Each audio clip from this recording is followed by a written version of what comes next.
La dépendance. Si on parle de dépendance, puis là, c'est des dépendances de fond de pensée où est-ce que c'est hyper simple, là. Puis on n'a pas tout le temps la perception qu'on est dépendant, mais ça peut être de la nourriture, ça peut être du jugement, ça peut être de la critique. Ça peut être aussi de l'alcool, de la drogue et du sexe, mais ça peut être bien au-delà de ça. Alors, je te dis, et si on parle de la dépendance ou de les dépendances, est-ce que ça t'allume? Moi, beaucoup, et c'est de ce qu'on jase dans quelques instants. Je m'appelle Hélène Benoît, motivatrice éveilleuse à la magie d'être soi. Oh oui, tellement là, si on sort de nos résistances, puis de nos limitations, puis de nos dépendances, est-ce qu'on peut être vraiment soi? Oh que oui! Alors, je te dis, si je te dis ça t'intéresse, ben like la vidéo, abonne-toi à ma chaîne, pèse sur la petite cloche pour avoir l'information qu'il y a une nouvelle vidéo que je viens de mettre live en ligne. Alors, tu vas être au courant de toutes les vidéos que je puisse mettre pour que ça puisse rajouter de la valeur pour toi dans ta vie. Et si on parlait de dépendance? Ah oui, de dépendance. Ben, je vais te donner une petite anecdote.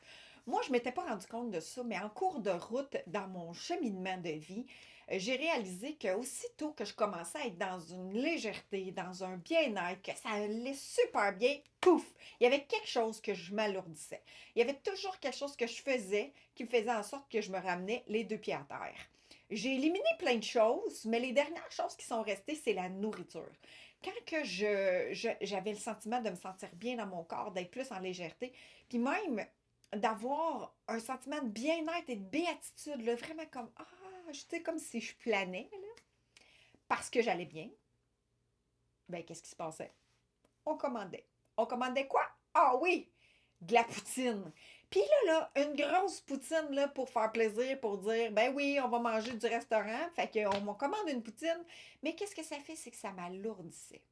Puis c'est chaque fois, pas quand j'allais super bien ou j'étais pas fatiguée, c'est quand j'étais fatiguée ou quand que j'avais mis beaucoup d'efforts puis que tout allait bien. Puis surtout, il y avait deux choses, quand ça allait bien puis quand j'étais fatiguée. Quand j'étais fatiguée, j'avais tendance à faire des biscuits puis à cuisiner des biscuits pour dire, ben quand je vais fatiguée, c'est de la récompense, puis je me fais des bons biscuits, je cuisine. Parce que dans le temps, c'était comme ça. Bon, si t'es fatigué, c'est pas grave, on va changer les idées, on va cuisiner. Puis l'autre chose, c'est que quand ça allait bien, puis quand ça va super bien, mais j'avais tendance à pas vouloir rester dans cet état-là parce que c'est comme si je me le permettais pas. Qu'est-ce qui se cachait derrière ça? Ben, j'avais besoin de me ramener les deux pieds à terre. Fait que je prenais quelque chose qui était pour m'alourdir dans mon estomac, m'engourdir pour justement revenir les deux pieds à terre. Mon corps prenait du temps à digérer tout ça. Puis quand que je recommençais à mieux aller, ben là, ça durait quelques jours, puis à un pouf, je choisissais de recommander un autre fois. Conscient, inconscient. Au début, c'était inconscient. Jusqu'à maintenant, c'est beaucoup plus conscient. Et je fais des choix. Je fais des choix de choisir autre chose. Au lieu de commander une poutine, je vais choisir une salade. Je vais choisir de remplacer les frites par autre chose. Exemple, je vais choisir, exemple, un autre repas où est-ce que je peux remplacer les frites, où est-ce que j'ai un changement, une possibilité différente. Au lieu de m'alourdir, je reste dans une plus grande légèreté. Et parlons, tu n'es pas la dépendance. Je ne suis pas dépendante. Tu vis une expérience de dépendance. Aujourd'hui, ce que j'ai le goût qu'on fasse ensemble, c'est vraiment de te poser des questions, de t'amener des prises de conscience pour dire qu'est-ce qui se cache derrière ça. Ton corps physique est ton véhicule qui t'avertit et qui t'informe de ce qui se passe dans ta vie, dans ton mental, où est-ce que tu es rendu, dans tes pensées. Tu peux vivre des émotions, tu peux vivre une séparation, tu peux être fatigué dans ton corps physique, tu peux avoir un sentiment de vide, de manque. Comment tu le nourris?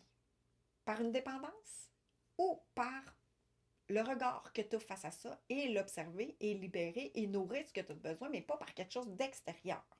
On a tendance à aller nourrir notre manque ou notre souffrance ou notre engourdir l'émotion, alourdir l'émotion pour ne plus la vivre par quelque chose d'extérieur. C'est-à-dire l'alcool. Ah oui, prendre un verre, c'est bon, hein? Ouais, j'ai fait ça longtemps, prendre un verre. Prendre un verre pour me sentir moins seule. Prendre un verre pour me désennuyer. Prendre un verre parce que c'était in. Prendre un verre parce que je faisais partie de la gang. Prendre un verre pour me permettre de chiller le lendemain. Tu sais, dire, bon, je m'engage pas trop le lendemain parce qu'à soir, on vire une brosse, tu sais. Est-ce que t'es pas dans un cycle? Qu'est-ce qui se passe? Qu'est-ce qui se cache derrière ça? Puis c'est le cycle, moi, là, avec prendre un verre, c'était régulier, là, genre le jeudi, le vendredi, le samedi, le dimanche, je me reposais, le lundi, on recommençait, puis quand le mercredi arrivait, je savais que jeudi arrivait, fait que c'était le fun, tu sais. Mais j'étais pas alcoolique, j'étais juste dans une souffrance de moi-même où est-ce que j'avais pas le goût d'être seule, me sentir seule. Je le nourrissais autrement. Notre mal-être est toujours une identification de dire il y a quelque chose qui ne va pas, est-ce que tu es prête à le nourrir, mais par ton regard intérieur envers toi-même. Ton corps, il va t'identifier, il va te dire, il va te faire des warnings, puis il va te dire ce qui se passe, ce qui va ou ce qui ne va pas. Est-ce que tu es à l'écoute de ton corps? Est-ce que tu es à l'écoute de ce qu'il te dit? J'étais pas très à l'écoute de mon corps. Je l'ai meurtri, je l'ai couché tard, je l'ai saoulé, je l'ai mal nourri. Mais tu sais, mon corps physique, si je ne l'écoute pas, je ne l'entends pas, bien, ça va être difficile, justement, de me libérer des dépendances. J'ai commencé à me poser des questions comme ah ouais, c'est vrai, hein? Je fais ça dans une séquence. Ça revient toujours. OK. Qu'est-ce qui fait que ça revient? Dans quel état est-ce que je me sens quand que j'ai tendance à aller faire telle chose ou telle action? Quand j'ai tendance à aller vers la dépendance, vers l'action de nourrir, exemple, commander une poutine, ou bien de prendre un verre d'alcool, ou nourrir par le chocolat, le sucré ou quoi que ce soit, je me sens comment? Il se passe quoi dans mon corps? C'est quoi l'état dans lequel je suis? Qu'est-ce qui se cache en arrière de l'action? Qu'est-ce qui se cache en arrière de l'action répétée? Une souffrance, une émotion, un manque. Dans quel état est-ce que je suis? La solitude? Dans quel état est-ce que je suis? Qu'est-ce que ça nourrit? Qu'est-ce que ça l'essaye de venir combler, mais que c'est temporaire? C'est comme si on met un plaster, mais on ne guérit pas la plaie. Qu'est-ce qui se cache derrière?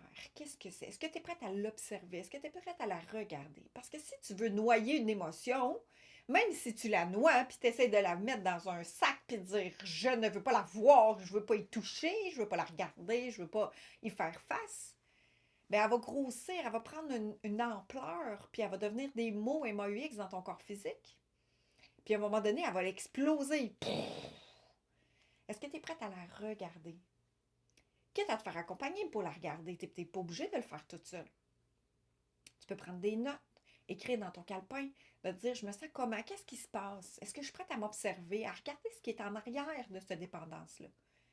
Puis une fois que tu as identifié, tu as observé, accueille-toi dans ça. De dire ah, je fais l'expérience de la dépendance pour me prendre conscience de ce qui se cache en arrière. On est là pour vivre des expériences, on est là pour vivre notre aventure de vie. Si on vient il se taper sa tête pour dire ben là, je fais ça, je suis comme ça, fait que j'ai pas le choix d'être comme ça, puis mon père était comme ça, fait que je suis comme ça moi aussi, ben c'est un choix que tu fais. Tu peux aller regarder en arrière, aller au-delà des apparences pour voir ce qui t'amène à créer cette action-là. Puis c'est des gestes répétés, mais si toi, tu as créé ces gestes répétés-là, tu es aussi capable de les décréer. Alors, je te dis, est-ce que tu es prête à t'observer, regarder, te poser la question, qu'est-ce qui se cache derrière ça? Qu'est-ce qui se cache derrière cette dépendance qui est une expérience de vie? Alors, je me dis, est-ce que je suis prête à être douce avec moi? À être remplie d'amour avec moi? Est-ce que je suis prête à m'observer puis me dire, je m'accueille dans cette situation-là. Je m'accueille dans cette souffrance-là. Est-ce que c'est la seule façon que je peux le regarder que c'est souffrant?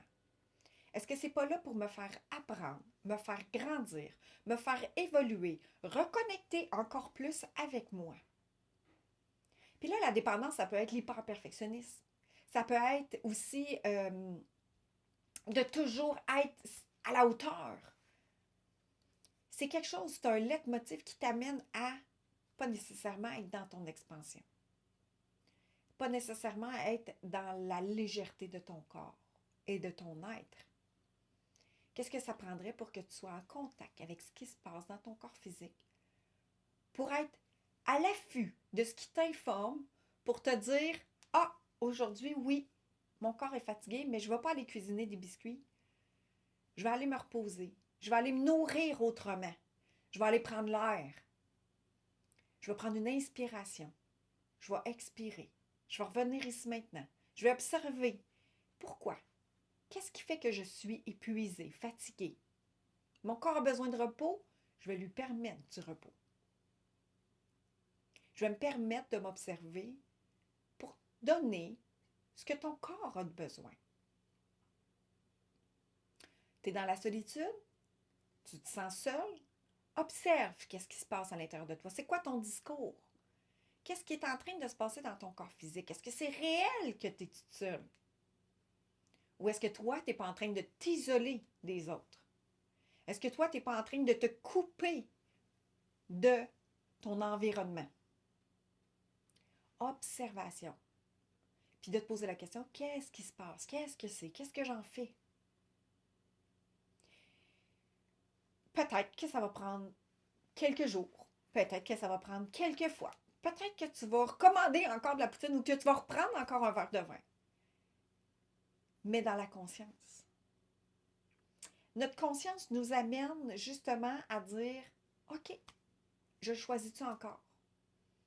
Est-ce que je choisis à nouveau? Oui, OK, mais accueille dans l'amour. Tape-toi pas sur la tête. Accueille dans l'amour. Sois pas dur envers toi-même de dire, ah, j'ai encore fait ça. Je suis pas correct avec moi. Je le sais, mais je l'ai encore fait. Et si tu y allais dire, OK, ça m'a fait du bien, je l'accueille. Maintenant, est-ce que je suis prête à faire un choix différent la prochaine fois? Est-ce que je suis prête à voir qu'est-ce que ça m'a apporté cette fois-ci? Qu'est-ce que ça a fait de mal envers moi cette fois-ci? Je suis prête à m'observer, m'analyser pour simplement dire, qu'est-ce que je peux choisir d'autre au lieu d'aller vers le verre de vin? Qu'est-ce que je peux choisir d'autre pour nourrir mon corps? Au lieu de me sentir seule et de dire, je vais prendre une coupe de vin, qu'est-ce que je peux choisir d'autre? Au lieu de commander une poutine, qu'est-ce que je peux choisir d'autre? Prendre un bain. Respirer, faire une méditation, aller dehors, faire du coloriage, retrouver, aller connecter avec ton enfant en toi, faire quelque chose que ton enfant aime faire. Ton intérieur. Qu'est-ce qui te fait du bien? À toi, à l'intérieur de toi. Pas aller chercher quelque chose à l'extérieur puis le nourrir pour ton intérieur, mais plutôt toi envers toi-même. Comment est-ce que tu peux te regarder? Comment est-ce que tu peux te nourrir? Simple petite prise de conscience, simplement pour dire, OK, qu'est-ce qui se cache en arrière de cette expérience que je suis en train de vivre, qui est la dépendance? Tu n'es pas la dépendance et tu as toujours la possibilité de faire des choix différents. Alors, j'espère que ça rajoute de la valeur pour toi aujourd'hui. Et puis, fais du bout de chemin là-dedans, fais un bout de chemin dans ça, juste pour t'observer, regarder. Est-ce que je suis dépendance au jugement? Est-ce que je fais l'expérience de la dépendance au jugement, à la critique, à la victimisme, à l'alcool, à la nourriture? Oh, je te dis, cuisiner des bons biscuits quand je suis fatiguée, là. C'était tellement bon, ça, tu sais. Mais c'était quelque chose, un ancrage. C'était quelque chose que je vivais de... C'était pas ma nature à moi. C'était ce qu'on m'a enseigné. Est-ce que je choisis encore? Non. Je ne choisis plus. J'ai choisi autre chose. Je choisis de cuisiner quand même, mais pas dans un état de fatigue. Pas pour me récompenser parce que je suis fatiguée. Je vais choisir autre chose. Alors, j'espère que ça rajoute de la valeur pour toi. Si tu penses que ça peut rajouter de la valeur pour quelqu'un, partage la vidéo. Et pense d'aimer ma chaîne, puis de cliquer sur la petite cloche pour être averti quand il va y avoir une nouvelle vidéo. Puis si ça tente de me partager, comment tu te sens, quelle expérience de dépendance que tu vis, puis est-ce que tu penses que ça rajoute de la valeur pour toi, cette vidéo-là, écris-moi-les dans les commentaires. Et je te dis, reconnecte avec la magie qu'il y a en toi.